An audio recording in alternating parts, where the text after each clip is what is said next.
मंच पे बैठे दिल्ली के शिक्षा मंत्री और उप मुख्यमंत्री श्री मनीष सिसोदिया जी, हमारे डायरेक्टर एजुकेशन, स्कूल की प्रिंसिपल, टीचर्स, इस मौके पे आए हुए हमारे सभी विधायकगण, सभी काउंसलर्स और हमारे बच्चों के जितने पेरेंट्स आए हुए हैं, सभी पेरेंट्स, सभी भाइयों बहनों, आप सब लोगों को मेरा नमस्कार, सबको मेरा प्रणाम।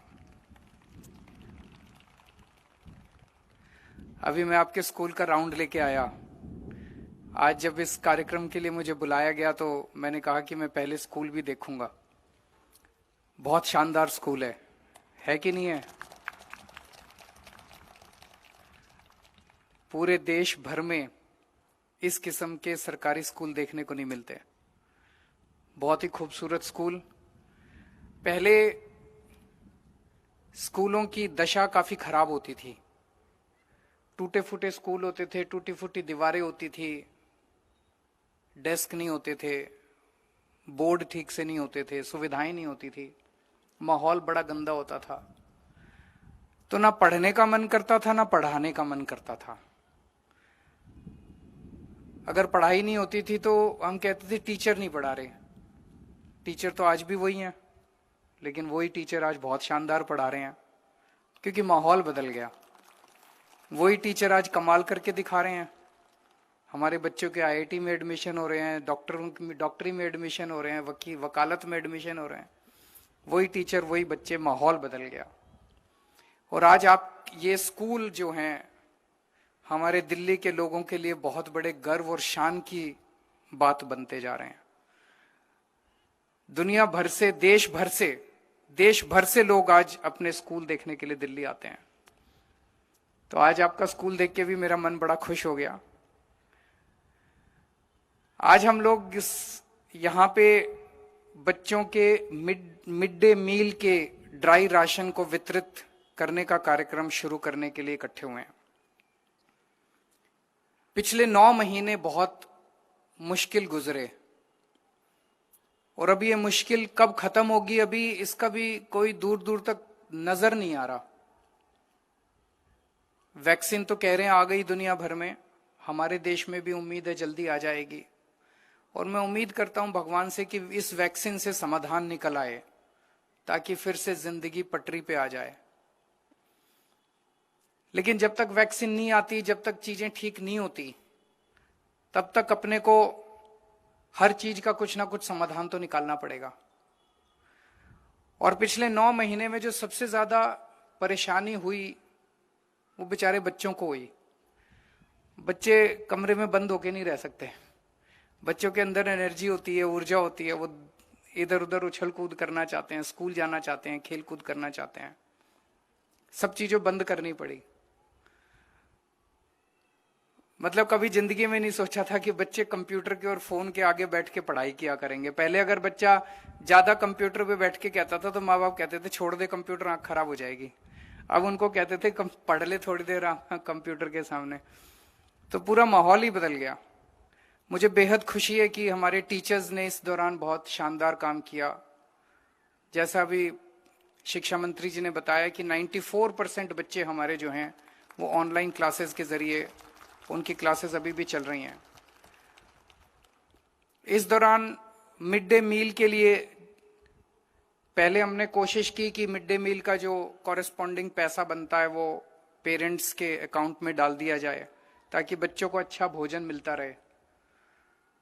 फिर इधर उधर से कई पेरेंट्स ने कहा कि जी पैसा तो देते हैं लेकिन पैसा तो कहीं भी खर्च हो जाता है, इसकी जगह अगर सीधे राशन दे दिया जाए। तो आज वो राशन देने की प्रक्रिया शुरू की जा रही है कि हर बच्चे के मुताबिक जितना राशन बनता है उतना 6 महीने का राशन हर परिवार को दे दिया जाएगा, ताकि बच्चे का पौष्टिक आहार, उसमें किसी भी तरह की कमी नहीं आनी चाहिए। जब लॉकडाउन हुआ था वो सबसे मुश्किल दौर था। मुश्किल अभी भी है कोरोना के टाइम में, लेकिन अभी कम से कम थोड़ी जिंदगी चल पड़ी है। लॉकडाउन में तो सब कुछ बंद हो गया था। उस लॉकडाउन के दौरान लोगों की रोजी रोटी बंद हो गई, नौकरी बंद हो गई, दुकानें बंद थी, इंडस्ट्री बंद थी, नौकरियां चली गई। ना टैक्सी चलती थी, ना ऑटो चलते थे, बाजार बंद थे। ऐसे में गरीब आदमी कहां से पैसे लाए? और खास तौर से जो आदमी रोज कमाता है, रोज खाता है, उसके लिए तो खाने के लाले पड़ गए थे। वो दौर था जब सभी सरकारों के लिए परीक्षा का दौर था। कौन सरकार कितनी जिम्मेदार है, कौन सरकार इतने कठिन समय में अपने लोगों का ख्याल रखती है। और उस वक्त हमने पूरी कोशिश की कि हमारे लोगों को कम से कम खाने की दिक्कत नहीं होनी चाहिए। हम किसी को बहुत ज्यादा तो नहीं दे सकते। तो उस दौरान 10 लाख लोगों के लिए रोज खाना बनता था दिल्ली सरकार की तरफ से। स्कूलों में इंतजाम किया था। दिल्ली सरकार के जितने स्कूल थे, एमसीडी के स्कूल थे, वो भी खुलवा दिए। यहां भी बढ़ता था। 10 लाख लोगों को रोज लंच और डिनर खाना पका के सरकार खिलाती थी। और उसमें कोई ये नहीं था भी बीपीएल को कोई आ जाए, कोई आके, लंगर था एक तरह से, धर्म का काम था। कोई लाइन में लग जाए, कोई आके खाना खा ले। 10 लाख लोग खाना खाते थे और उसको तब तक चलाते रहे जब तक लाइनें लगनी बंद नहीं हो गई। जब लोगों ने आना बंद कर दिया तभी बंद किया हमने वो। हर महीने 3 महीने तक, 3 या 4 महीने तक 1 करोड़ लोगों को, दिल्ली के 1 करोड़ लोग मतलब दिल्ली की 2 करोड़ की आबादी है, 50% दिल्ली को हमने ड्राई राशन उनके घर उनको पहुंचाया था, राशन की दुकानों के जरिए। गेहूं, चावल, दाल और तेल, ये उनके, और मसाले। 1 करोड़ लोगों को हमने 3 महीने तक हर महीने उनको ड्राई राशन दिया था ताकि कोई भूख ना मरे। जितने बुजुर्ग हैं दिल्ली के, बुजुर्गों की पेंशन जो है वो डबल कर दी। अभी 2,500 रुपए महीना, हमने 5-5 हजार रुपए महीना पेंशन कर दी थी लॉकडाउन के पीरियड में। जितनी दिल्ली में विधवाएं हैं, सभी विधवाओं की पेंशन हमने डबल कर दी। 2,500 रुपए से 5,000 रुपए उस दौरान कर दी थी। जितने दिल्ली में मजदूर हैं, कंस्ट्रक्शन वर्कर हैं, उन लोगों को हमने जब तक लॉकडाउन का पीरियड चला, हर महीने हमने 5-5 हजार रुपए उनके अकाउंट में डलवा दिए, ताकि, क्योंकि कंस्ट्रक्शन तो खत्म हो गई थी उन दिनों में, कंस्ट्रक्शन तो चल नहीं रही थी। मजदूर बेचारे, जो दिहाड़ी मजदूर है, वो कहां से पैसा लाएगा। जितने दिल्ली के टैक्सी ड्राइवर हैं, ऑटो ड्राइवर हैं, सबके अकाउंट में हमने 5-5 हजार रुपए डलवा दिए। जब तक लॉकडाउन चला तब तक हमने 5-5 हजार रुपए हर महीने उनके अकाउंट में डलवा दिया। अभी गोवा से कुछ टैक्सी ड्राइवर आए हुए थे दिल्ली,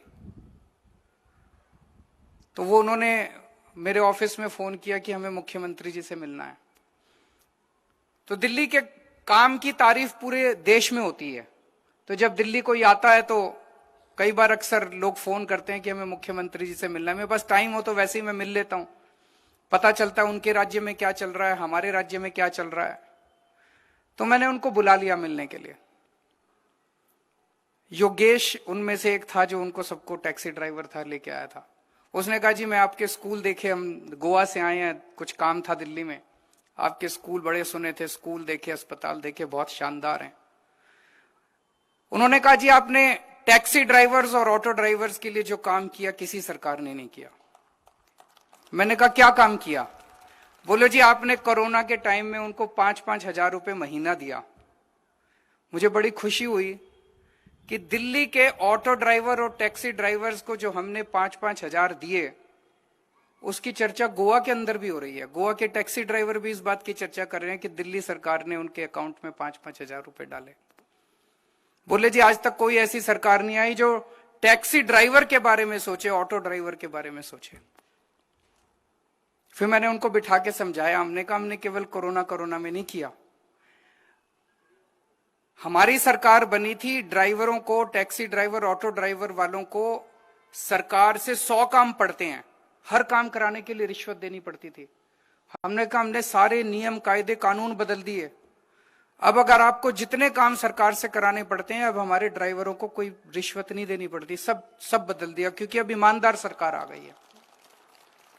अभी अभी 4-5 दिन पहले मेरे पास एक टैक्सी ड्राइवर का एसएमएस आया, दिल्ली के टैक्सी ड्राइवर का। उसने लिखा, जी हमें कोरोना के टाइम में रोड टैक्स जो जमा कराना था, रोड टैक्स जमा नहीं करा पाए, पैसे नहीं थे, अब उस पर पेनल्टी लग रही है, ये पेनल्टी माफ करा दो। हमने 24 घंटे के अंदर ऑर्डर पास करके उनकी पेनल्टी माफ करा दी। मुझे लगता है शायद ये अपने आप में एक अलग मिसाल होगी कि कोई टैक्सी ड्राइवर अपने राज्य के मुख्यमंत्री को एसएमएस कर सकता है, उस राज्य का मुख्यमंत्री टैक्सी ड्राइवर का एसएमएस पढ़ता है और उसके ऊपर 24 घंटे के अंदर पूरे राज्य के लिए ऑर्डर भी हो जाता है। वो केवल इसीलिए क्योंकि ये आम आदमी की सरकार है, आम लोगों की सरकार है। हम आम आदमी से जुड़े हुए हैं, हमें पता है कि दिल्ली के किस तबके को किस किस्म की कहां परेशानियां हो रही है, और जैसे ही हमें पता चलता है कहीं किसी भी जगह लोगों को परेशानी हो रही है, तुरंत आपकी सरकार आपके लिए काम करती है। आज यहां जितने लोग आए हुए हैं और पूरे दिल्ली के सभी पेरेंट्स को मैं कहना चाहूंगा कि ये वक्त बड़े मुश्किल दौर है, और खासतौर से बच्चों के लिए तो बहुत मुश्किल है। आप लोगों को बच्चे इस दौर में काफी परेशान भी कर रहे होंगे अपने अपने घर में।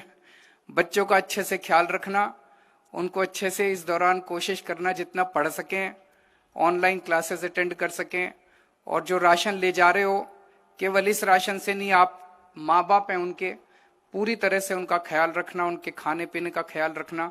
और मैं उम्मीद करता हूं कि जल्द से जल्द हमारी वैक्सीन आएगी और इस कोरोना काल से हम लोगों को मुक्ति मिलेगी।